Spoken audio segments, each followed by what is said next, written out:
Hello friends, आज हम सीखेंगे वर्णमाला। ये प्राइमरी के लिए बहुत आवश्यक है और अपर प्राइमरी के जो बच्चे हैं वे भी वर्णमाला भूल जाते हैं, जबकि ऐसा नहीं होना चाहिए क्योंकि हमें लिखने में शुद्ध लिखना है। देखिए, वर्णमाला हम सीख रहे हैं। वर्णमाला मैं लिख रहा हूँ और आप सब जानते हैं बच्चों, ये देखिए क ख ग घ अं छ छ जे झे ञे टे ठे डे ढे णे ते थे दे धे ने पे फे बे में।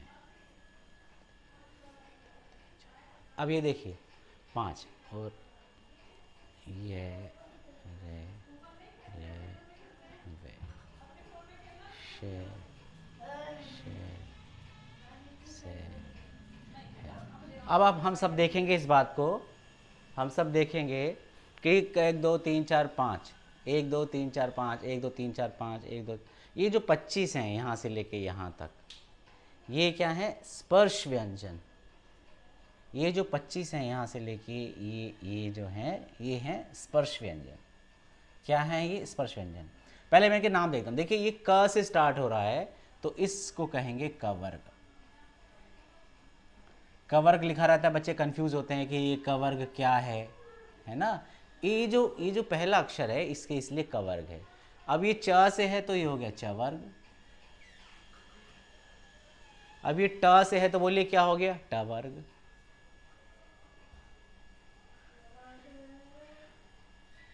ये त से है, ये हो गया तवर्ग। और ये प से है तो ये हो गया पवर्ग।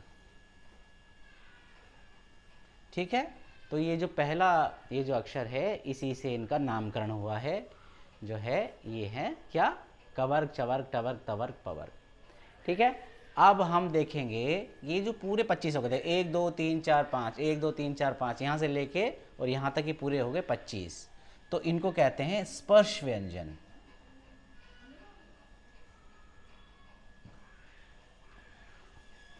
ये हो गए सारे स्पर्श व्यंजन, ये सारे स्पर्श व्यंजन।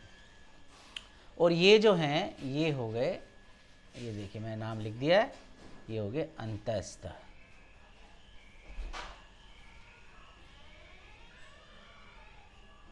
और ये हो गए ऊष्म।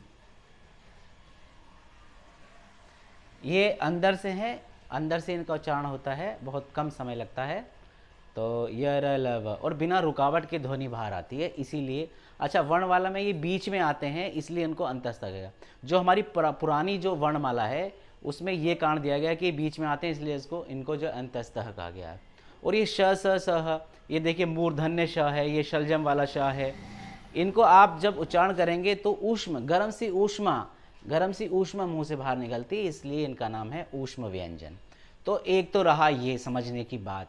दूसरा मैं कहना चाहता हूँ कि ये जैसे ये क ख ग घ अंग, ये जो ये 5वां अक्षर है ना, इसलिए च छ ज झ ये जो 5वां है, ट ठ ड ढ ये जो 5वां है, त थ द ध न ये जो 5वां है, प फ ब भ में ये जो 5वां है। 5वां आप गिनती इसलिए है ना, देखिए 1 2 3 4 5, 5वां है ना, 1 2 3 4 5, 5वां, 1 2 3 4 5, 5वां, ये 5वां।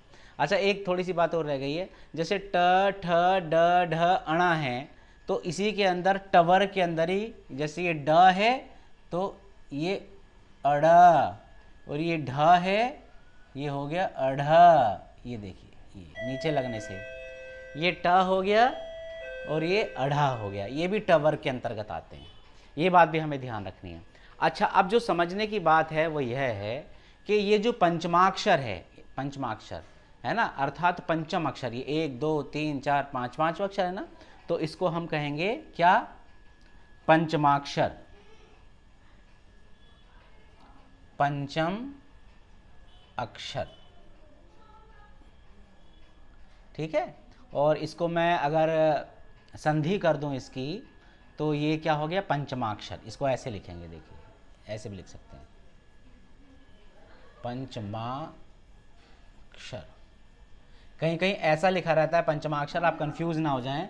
पंचम अक्षर और पंचमाक्षर में क्या अंतर है, ये देखिए, अ जमा अ, ये जमा अ बराबर हो गया आ, है ना, दीर्घ संधि है, यहाँ दीर्घ संधि है, इसलिए शब्द है पंचमाक्षर। पंचम अक्षर को हमने बना दिया पंचमाक्षर। तो ये क्या हो गया है कि दीर्घ संधि आप जानते हैं, स्वर संधि के 5 भेद होते हैं, दीर्घ, गुण, वृद्धि, यण, अयादि।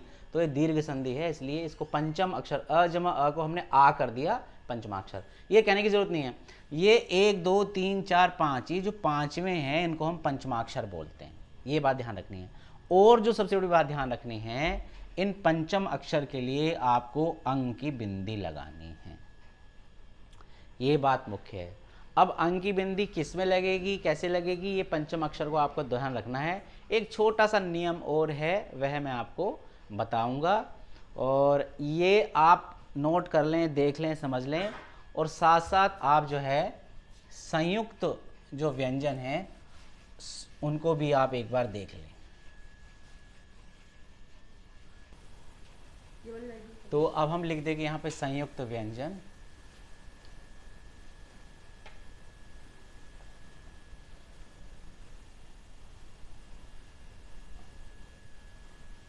अब संयुक्त व्यंजन ये और समझ लेते हैं हम लोग, जैसे क्ष, ठीक है, गे, त्रे और श्रे, ठीक है। तो ये जो है संयुक्त व्यंजन, आधा क हलंत वाला जमा श बराबर क्या हो गया, ये हो गया। ऐसे ही गे, इसमें ज प्लस य बराबर होगा गे। त्रे का हो गया त हलंत प्लस र, ठीक है, त्र। और श्र का क्या हो गया, श हलंत करेंगे, ऐसे हलंत करेंगे, प्लस र, ठीक है। तो क्या हो गया, श्र। क्ष, ग, त्र। अब यहाँ जो है, जब भी ये आता है क्ष आए तो आपको पता होना चाहिए कि इसमें 2 व्यंजन जुड़े हुए हैं। ज्ञ आए तो उसमें ज प्लस य जुड़ा हुआ है, 2 व्यंजन इसमें जुड़े हुए हैं। ऐसे ही ये वाला इसका थोड़ा सा लंबा रहता है। ऐसे त्र में आधा हलंत त प्लस र, श है तो श हलंत है प्लस र। देखिए सबको मैंने हलंत किया प्लस श निकाला, इसीलिए क्ष है। ये कहलाते हैं संयुक्त व्यंजन। और इसके अलावा ग्रहित, ये देखिए ग्रहित ध्वनियाँ भी हमारे पास हैं, जैसे ये नुक्ता वाली फ, आप इसको क्या पढ़ेंगे, फ, ठीक है। और इसी तरह से आप पढ़ेंगे नुक्ता लगा के ज, और आप पढ़ेंगे ये अ। ये ग्रहित ध्वनियाँ हैं, मतलब बाहर से हमने इनको ली हुई हैं। देखो इसका प्रयोग करते हैं डॉक्टर के अंदर, जहाज, फ, फल। ये जो फ है आप कंफ्यूज मत होना, जैसे कि मैंने अभी आपको वर्णमाला लिखवाई थी, प फ, है ना, ऐसे प प फ,